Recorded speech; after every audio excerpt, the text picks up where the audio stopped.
All right, next up, I got Arizona Cardinals at the Seattle Seahawks. Um, Overall, this game was dominated by Seattle.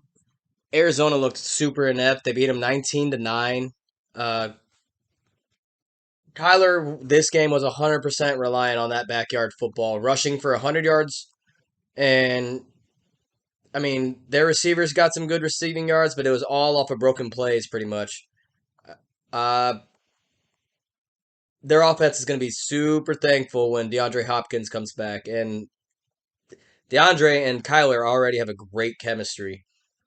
So I think when he comes back, they could probably turn it around. They've been on they were really streaky when he was in, but they went on some really good hot streaks, and I think they'll be hot right away. Hopkins is the top 3 or 4 receiver, and I mean that defense is complete crap, but I mean that will give them a sign of life. I think.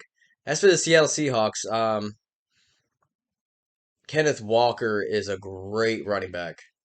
Uh, I didn't really start paying attention to him until about 2 weeks ago. He runs really good. I like him a lot.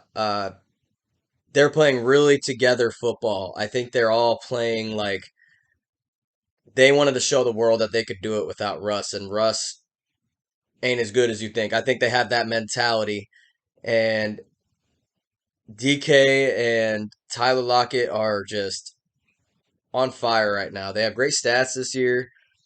Um, that offense is functioning right now because of the great weapons that Geno Smith has around him.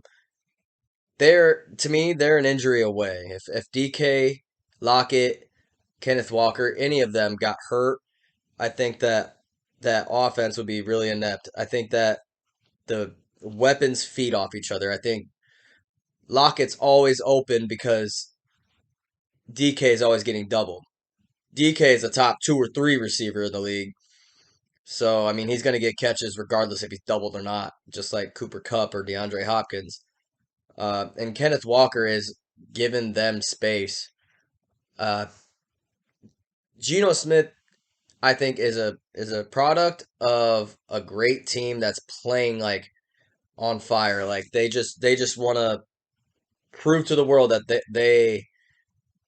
they are the key ingredients to that offense. Russ wasn't the key ingredient. I think that's what they are trying to prove to the world. And hey, they're proving it. Um, but like I said, as for Arizona, without DeAndre Hopkins, man, they do not play good sound football at all. Their offense had a lot of yards, but it's like you can have all the great stats in the world you want, but they scored 9 points. I think they're really bad in the red zone. Their defense is not the greatest.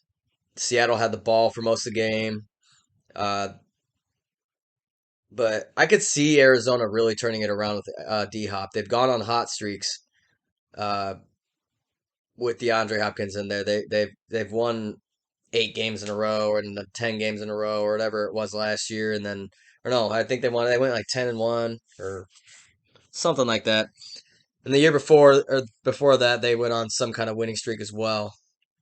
I think that they probably won't be a playoff push team, but I really think that they could make a push towards the playoffs going on a really hot streak. But they usually fizzle out at the end of the year because they're such a dome team.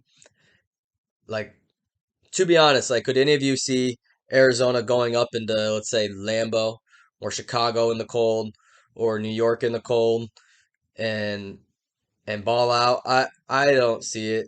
Um, they're just not really an outdoor team. So I think that's why they kind of have been failing in the playoffs. But if they can get some home games, I mean, they might be a threat. But I don't. they haven't shown me anything in the playoffs to make me believe in them yet. But as for the Seahawks, they're really a sound team. But I don't see them really going past 9 wins. If they had a good quarterback, I think this team could win like 11, 12 games. I'm not calling Geno bad or anything. He's doing really well. But if they had like a better quarterback, I think that they would be a threat to win the division. Um, Who knows what they'll do in the draft next year, but I'm thinking that after watching last week, Caleb Williams might be the number one pick. I don't know about this year, or maybe the next year, but he looks like the next greatest thing, and I think a quarterback like him would be perfect in Seattle. But we'll see how the season pans out, and I think both these teams will have similar records at the end of the year.